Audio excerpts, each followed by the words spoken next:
Drugs drugs ಎಲ್ಲೆಲ್ಲೂ ಕೂಡ drugs, ಎಲ್ಲರೂ ಕೂಡ ನಶೆಯಲ್ಲಿ. ಸಿನಿಮಾ ನೋಡೋರು ಕೂಡ ನಶೆಯಲ್ಲಿದ್ದಾರೆ, ಸಿನಿಮಾ ತೆಗೆದವರು ಕೂಡ ನಶೆಯಲ್ಲಿದ್ದಾರೋ ಗೊತ್ತಿಲ್ಲ. Bheema written and directed by Duniya Vijay, ಅದೇ ರೀತಿಯಲ್ಲಿ produced by Krishna Sarthak and Jagadish Gowda, edited by Deepu S Kumar, music by Charan Raj. Lead ರೋಲ್ನಲ್ಲಿ ದುನಿಯಾ ವಿಜಯ್, ಅಶ್ವಿನಿ, ಬ್ಲ್ಯಾಕ್ ಡ್ರ್ಯಾಗನ್ ಮಂಜಾ, ಕಲ್ಯಾಣಿ ರಾಜು, ಗಿಲಿ ಚಂದ್ರು ಇವರೆಲ್ಲರೂ ಕೂಡ ಆ್ಯಕ್ಟ್ ಮಾಡಿದ್ದಾರೆ. ಇದರ ಬಜೆಟ್ ಬಂದು 20 ಕೋಟಿ, ಕಲೆಕ್ಷನ್ ಮಾಡಿದ್ದು 2 ದಿನದಲ್ಲಿ 8 ಕೋಟಿ. ಇನ್ನು ಸಿನಿಮಾ ಹೇಗಿದೆ ಅಂತೇಳಿ ನೋಡುವ ಮೊದಲು ಕತೆಗೆ ಬಂದರೆ, ಕಥೆಯನ್ನು ದೊಡ್ಡದೇನಲ್ಲ, ಅದೇ ರೀತಿ ಹೊಸ ಕಾನ್ಸೆಪ್ಟ್ ಕೂಡ ಅಲ್ಲ. ಇದೊಂದು ಡ್ರಗ್ಸಿಗೆ ರಿಲೇಟೆಡ್ ಆದಂತಹ ಕತೆ. ಎಲ್ಲರೂ ಕೂಡ ಇಡೀ ಬೆಂಗಳೂರು ಗಾಂಜಾ, ಅಫೀಮು ಎಲ್ಲ ಇದರಲ್ಲಿ ತೇಲಾಡ್ತಾ ಇರ್ತದೆ.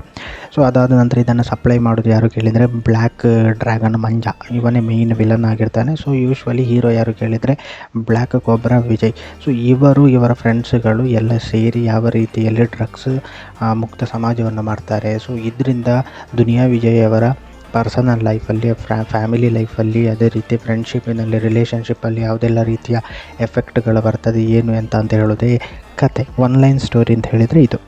Next category music and dialogue. ಇದು ಹೇಗಿದೆ ಅಂತ ಹೇಳಿದರೆ ನನಗಂತೂ ಓಕೆ ಅಂತೇಳಿ ಅನ್ನಿಸಿತು. ಯಾಕೆ ಅಂತ ಹೇಳಿದ್ರೆ ದೊಡ್ಡ ಸ್ಟ್ಯಾಂಡರ್ಡ್ ಆದಂತಹ ಡೈಲಾಗ್ಗಳನ್ನು ನಾನು ಎಲ್ಲಿಯೂ ಕೇಳಲಿಲ್ಲ. ಎಲ್ಲವೂ ಕೂಡ ಲೋಕಲ್ನವರು ಮಾತಾಡುವಾಗ ಅದಾದ ನಂತರ ತಿಕ್ಕ ಮುಚ್ಚು, ಅದಾದ ನಂತರ ಬೂಸುಡಿಕೆ, ಏನೋ ನಿನ್ನ ಅಮ್ಮನ, ನಿನ್ನ ಅಕ್ಕನ. ಸೊ ಈ ರೀತಿ ಲೋಕಲ್ ಪದಗಳ ಬಳಕೆ ಹಲವಾರಿದೆ, ಒಳ್ಳೊಳ್ಳೆ ಪದಗಳು. ಇದೆಲ್ಲವೂ ಕೂಡ ಬಹುಶಃ. ಇನ್ನು ಮ್ಯೂಸಿಕ್ ಆ್ಯಂಡ್ ಬ್ಯಾಕ್ಗ್ರೌಂಡ್ ಸ್ಕೋರ್ ನೋಡಲಿಕ್ಕೆ ಹೋದರೆ, ಬ್ಯಾಕ್ಗ್ರೌಂಡ್ ಸ್ಕೋರ್ ನನಗೇನು ದೊಡ್ಡ ಇಫೆಕ್ಟ್ ಅಂತೇಳಿ ಕೊಡಲಿಲ್ಲ. ಒಂಥರ ಒಂದು ಗೂಸ್ ಬಂಪ್ಸ್ ಮೂಮೆಂಟ್ಸ್ ಅಂತ ಹೇಳುವಂತಹ ಆ ರೀತಿಯದ್ದೇನಿಲ್ಲ. ಇನ್ನು ಸಾಂಗ್ಸ್ಗಳಾದರೆ ಓಕೆ, ನನಗೆ ಕೇವಲ 2 ಸಾಂಗ್ಸ್ಗಳಾದದ್ದು. ಇದರಲ್ಲಿ ಹೆಚ್ಚು ಕೂಡ ರ್ಯಾಪ್ ಸಾಂಗ್ಸ್ಗಳನ್ನು ಯೂಸ್ ಮಾಡಿದ್ದಾರೆ. ಎಲ್ಲರೂ ಕೂಡ ಕನ್ನಡ ಅಂತೇಳಿ ಸಾಯ್ತಾ ಇರ್ತಾರೆ. ಬಟ್ ಇದರಲ್ಲಿ ಹೇಗಿದೆ ಅಂತ ಕೇಳಿದರೆ ಹೇಳೋದು ಮಾತ್ರ ಕನ್ನಡ, ಮತ್ತು ಎಲ್ಲವೂ ಕೂಡ ಇಂಗ್ಲೀಷ್ ಪ್ಲಸ್ ಕನ್ನಡ ಎಲ್ಲ ಸಾಂಗ್ಗಳು ಕೂಡ. ಸೊ ಆ ರೀತಿಯಲ್ಲಿ ನನಗೆ ಇದು ದೊಡ್ಡ ಇಫೆಕ್ಟ್ ಆಗಿದೆ ಅಂತೇಳಿ ನನಗೆ ಅನ್ನಿಸೋದಿಲ್ಲ. ಇದೊಂದು ಆ್ಯಕ್ಷನ್ ಸಿನಿಮಾ ಅಂತೇಳಿ ಆದ ಕಾರಣ ಅನ್ನಿಸ್ತದೆ. ದೊಡ್ಡ ಆ್ಯಕ್ಟಿಂಗಿಗೆ ಅಷ್ಟು ಮಹತ್ವವನ್ನು ಕೊಡಲಿಲ್ಲ. ದುನಿಯಾ ವಿಜಯ್ ಡೈರೆಕ್ಟರ್ ಆದ ಕಾರಣ ಅವರು ಹೇಳಿದ್ದಾರೆ, ನಿಮಗೆ ಹೇಗೆ ಅನ್ನಿಸ್ತದೆ ಹಾಗೆ ಆ್ಯಕ್ಟ್ ಮಾಡಿ, ಅದನ್ನೇ ನಾವು ಸೀನ್ಸಲ್ಲಿ ಹಾಕುವ ಅಂಥೇಳಿ. ಇನ್ನು ದುನಿಯಾ ವಿಜಯ್ ಹೇಗೆ ಆ್ಯಕ್ಟ್ ಮಾಡಿದ್ದಾರೆ ಅಂತ ಕೇಳಿದರೆ ಎಸ್ ಓಕೆ ಅಂತ ಹೇಳುವಂಥ ಆ್ಯಕ್ಟಿಂಗ್. ದೊಡ್ಡ ಇಂಪ್ಯಾಕ್ಟ್ಫುಲ್ಲು, ಅದಾದ ನಂತರ ಎಮೋಷನಲ್ ಆಗಿ ಅಥವಾ ಫೀಲಿಂಗ್ ಇರುವಂಥ ಆ್ಯಕ್ಟ್ ಮಾಡಿದ್ದಾರೆ. ಇದೆಲ್ಲ ನನಗೇನು ಅನ್ನಿಸಲಿಲ್ಲ. ರಗಡ್ ಲುಕ್ಕಿನಲ್ಲಿ ಇಲ್ಲ, ಆ ರೀತಿ ಎಲ್ಲ ಅನ್ನಿಸಲಿಲ್ಲ ನನಗೆ. ಓಕೆ, ಅವರ ಯಾವತ್ತಿನ ಆ್ಯಕ್ಟಿಂಗನ್ನು ಅವರು ಮಾಡಿದ್ದಾರೆ. ಇನ್ನು ಅವರೊಂದರಲ್ಲಿ ಸ್ವಲ್ಪ ಕಾಮಿಡಿ ಇದನ್ನೆಲ್ಲ ಆ್ಯಡ್ ಮಾಡಲಿಕ್ಕೆ ಹೋಗಿದ್ದಾರೆ ಅವರ ಆ್ಯಕ್ಟಿಂಗಿನಲ್ಲಿ. ಅದು ದೊಡ್ಡ ವರ್ಕೌಟ್ ಆಗಿದೆ ಅಂತೇಳಿ ನನಗೆ ಅನ್ನಿಸಲಿಲ್ಲ.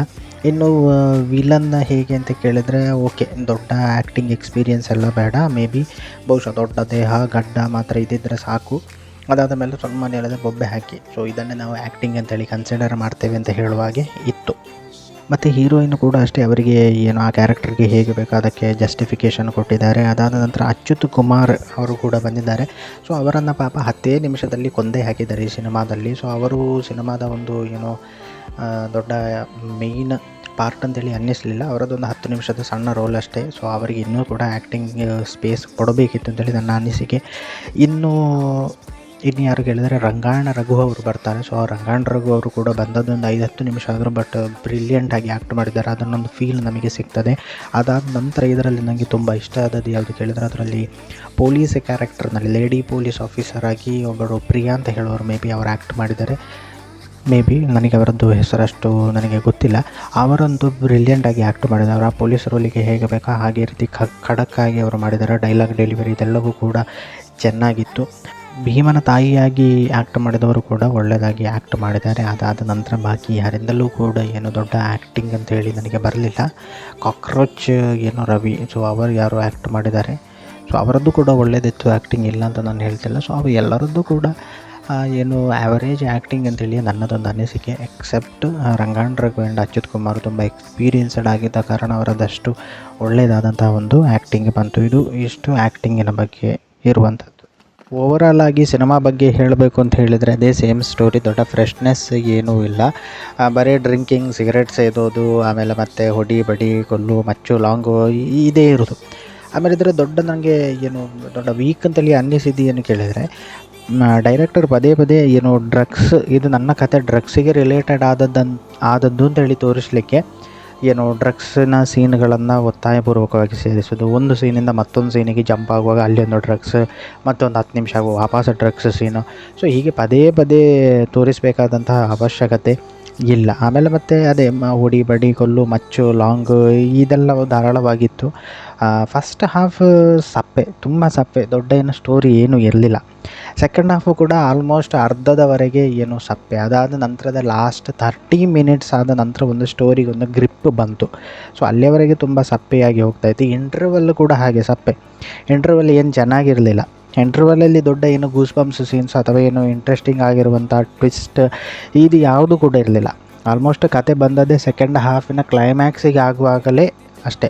ಸೊ ಇದಿಷ್ಟು ಓವರಾಲ್ ಸಿನಿಮಾ. ಅದಾದ ಮೇಲೆ ಇನ್ನೂ ಏನು ಕೇಳಿದರೆ ಒಂದು ಸಣ್ಣದಾದಂಥ ಒಂದು ಹಿಂಟ್ ಕೊಟ್ಟಿದ್ದಾರೆ. ಇಟ್ ನೋಸ್ ಎ ಟ್ವಿಸ್ಟ್ ಅಲ್ಲ, ಇದೊಂದು ಟ್ವಿಸ್ಟಿನ ಹಾಗೆ ಕೊಡಲಿಲ್ಲ, ಒಂದು ಸಣ್ಣದಾದಂಥ ಒಂದು ಹಿಂಟ್ ಕೊಟ್ಟಿದ್ದಾರೆ. ಇದರಲ್ಲಿ ಸೆಕೆಂಡ್ ಪಾರ್ಟ್ ಇರಬಹುದು ಅಂತ ಹೇಳೋದನ್ನು, ಅದು ಯಾವ ರೀತಿ ಅಂತೇಳಿ ನೀವು ಸಿನಿಮಾ ನೋಡಿದರೆ ನಿಮಗೆ ಅರ್ಥ ಆಗ್ತದೆ. ಮತ್ತು ಈ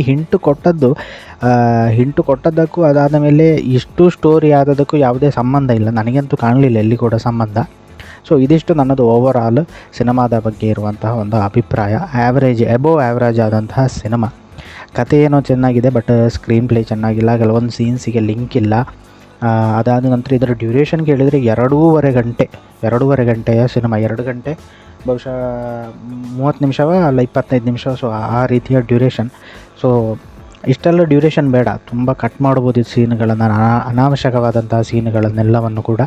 ಇದಿಷ್ಟು ಕೂಡ ನನ್ನ ಅಭಿಪ್ರಾಯ. ಇದು ನಾನು ನನ್ನ ಅಭಿಪ್ರಾಯ ಹೇಳಿದೆ ವಿನಃ ಇದು ಸಿನಿಮಾವನ್ನು ಡಿಗ್ರೇಡ್ ಮಾಡುವಂಥ ಉದ್ದೇಶ ಇಲ್ಲ. ನೋಡುವವರು ಧಾರಾಳವಾಗಿ ನೋಡ್ಬೋದು. ಒಂದು ಸಲ ನೋಡಲಿಕ್ಕೆ ಏನು ಚೆನ್ನಾಗಿದೆ. ಅದೇ ರೀತಿ ಈಗ ಬಂದದ್ರಲ್ಲಿ ಏನು ಭೀಮಾ ಫಾರ್ ಬೆಟರ್ ಅಂತೇಳಿ ಹೇಳ್ಬೋದು. ಸೊ ಒಂದು ಸಲ ನೋಡಲಿಕ್ಕೆ ಏನೂ ಸಮಸ್ಯೆ ಇಲ್ಲ. ಇನ್ನಿದು ವಿಜಯ್ ಅವರ ಫ್ಯಾನ್ಸ್ಗಳಿಗೆ ಖಂಡಿತವಾಗಿ ಇಷ್ಟ ಆಗ್ಬೋದು. ಯಾಕೆ ಅಂತ ಹೇಳಿದರೆ ಅವರಿಗೆ ಏನೆಲ್ಲ ಬೇಕೋ ಅದನ್ನೆಲ್ಲವನ್ನು ಕೂಡ ಆ್ಯಸ್ ಅ ಡೈರೆಕ್ಟರು ವಿಜಯ್ ಅವರು ಕೊಟ್ಟಿದ್ದಾರೆ. ಸೊ ನನಗೆ ಅಂತ ಅನ್ನಿಸಿದ್ದು ಎಬೋವ್ ಆ್ಯಾವ್ರೇಜ್ ಸಿನಿಮಾ ನೋಡಿದವರಿದ್ದರೆ ಅವರ ಒಂದು ಅಭಿಪ್ರಾಯನ ಕಮೆಂಟಿನಲ್ಲಿ ಹಾಕಿ. ಅದೇ ರೀತಿ ವಿಡಿಯೋ ಇಷ್ಟ ಆದರೆ ಲೈಕ್ ಮಾಡಿ, ಶೇರ್ ಮಾಡಿ, ಅದೇ ರೀತಿ ಚಾನಲನ್ನು ಸಬ್ಸ್ಕ್ರೈಬ್ ಕೂಡ ಮಾಡಿ. ನೆಕ್ಸ್ಟ್ ವಿಡಿಯೋ ಬರುವಲ್ಲಿವರೆಗೆ ಎಲ್ಲರಿಗೂ ಕೂಡ ಹರ ಹರ ಮಹಾದೇವ್.